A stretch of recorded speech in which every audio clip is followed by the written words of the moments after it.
Hello and welcome back to Plankton in our Oceans. This unit was broken up into 4 sections.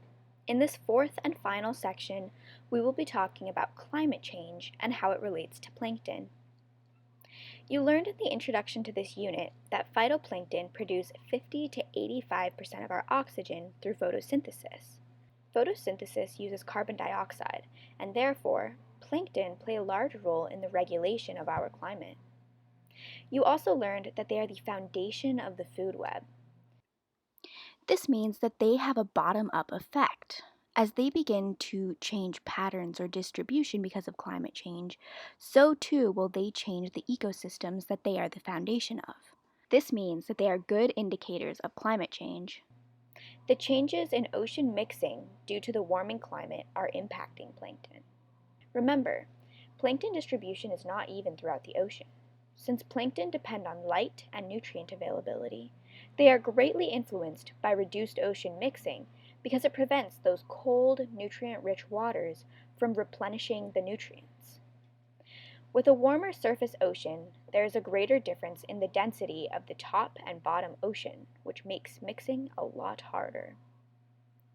As waters warm, the ranges of certain plankton may also change. We are predicting that plankton and other organisms will be moving towards the poles. Our questions and hypotheses about the impacts of climate change are a reminder of how important collecting plankton is, something that you explored in Section 2.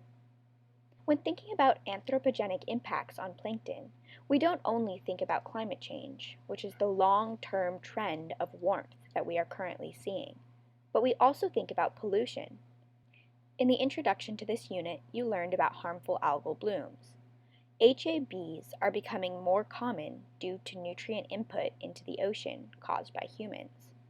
In fact, the National Oceanic and Atmospheric Administration recently started a new harmful algal bloom operational forecast system because of how frequent and detrimental they are becoming. Various other pollutants may also be affecting plankton in the opposite direction, causing declines in plankton. Scientists are finding that plastic pollution in particular, microplastics for example, are very harmful to plankton in addition to other chemical pollutants. Since plankton are the foundation of the food web, considering things such as biomagnification is also important.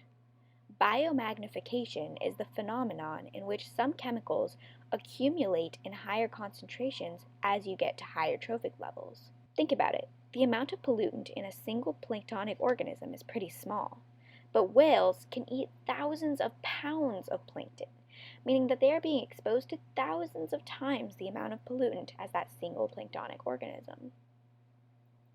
Human actions do not go without consequences, and plankton may be one of the first organisms to elucidate upcoming trends. Remember, there is always hope and the space to make change. Thank you for watching Plankton in Our Oceans, Climate Change. This was the fourth and final section of the unit. I hope you learned some new facts throughout this unit and have a new appreciation for plankton.